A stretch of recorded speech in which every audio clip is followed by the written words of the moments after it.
Apa tujuan dari khotbah di mimbar?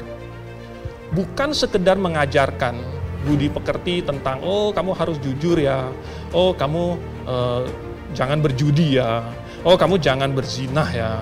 Itu semua orang juga sudah tahu, nggak usah dikhotbahkan di atas mimbar juga semua sudah tahu.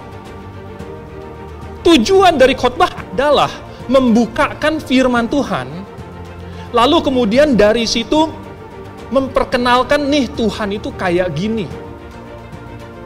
Tujuan dari khotbah itu adalah untuk membuka pikiran kita. Lalu kemudian, wow, ternyata Tuhan menyingkapkan sifatnya, menyingkapkan kehendaknya dengan cara begini. Dan itu moga-moga membuat hati itu merasa, saya senang dengan ini. Saya mau tahu lebih banyak. Tujuan dari khotbah adalah untuk menginspirasi orang yang mendengarnya untuk belajar lebih banyak, untuk tahu lebih banyak. Jangan sesudah khotbah, dah tutup, sudah selesai. Ayo kita sekarang pergi makan jam 12 gitu kan, pergi makan.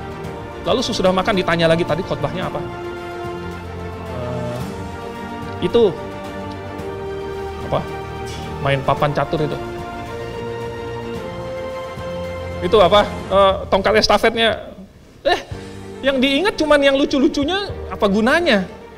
Saudara, kalau Anda tidak mengenal akhirnya mengenal Tuhan seperti apa, tidak mengenal apa yang Tuhan inginkan, tidak menginternalisasi standar yang Tuhan tuntut, lalu tidak membuat keputusan, oke, kalau begitu saya akan begini, oke, kalau gitu saya akan menuntut ini diri harus begini. Saya buat standar untuk diri saya sendiri, buat standar untuk keluarga saya akan menjauhi dosa, saya akan berperang secara rohani, saya akan tambah semangat lagi.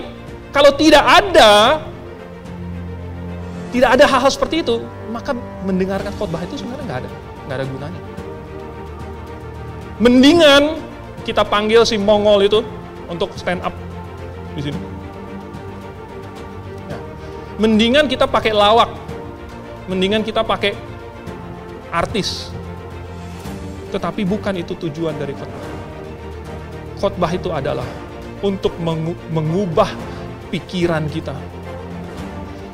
Apa yang kita kenal tentang Tuhan ada di sini, dan pengenalan akan Tuhan itulah yang akan membuat kita mengasihi Tuhan lebih dan mengasihi Tuhan dengan segenap hati, dengan segenap akal budi, dengan segenap jiwa, dengan segenap kekuatan. Saudara, itulah yang akan membuat kita hidup seperti orang Kristen. Dan bukan seperti orang Farisi. Seperti orang Kristen. Dan kalau kita hidup seperti orang Kristen, dan kita menuntut itu juga dari generasi selanjutnya, dan kita kasih contoh, nah kita tantang mereka. Dan mungkin kalau anak yang sangat kecil, kita tidak bisa kasih konsekuensi yang terlalu berat, karena mereka masih kecil. Tetapi kita perkenalkan ada konsekuensinya. Kalau kita tidak datang ke gereja, akan ada konsekuensinya. Kalau kita tidak mengasihi Tuhan, akan ada konsekuensinya. Kita bisa tunjuk, nih lihat. Dari dua orang yang tahun 1800-an merupakan saudara. Lalu kemudian salah satunya menjadi pengkhotbah dan salah satunya menjadi penjahat.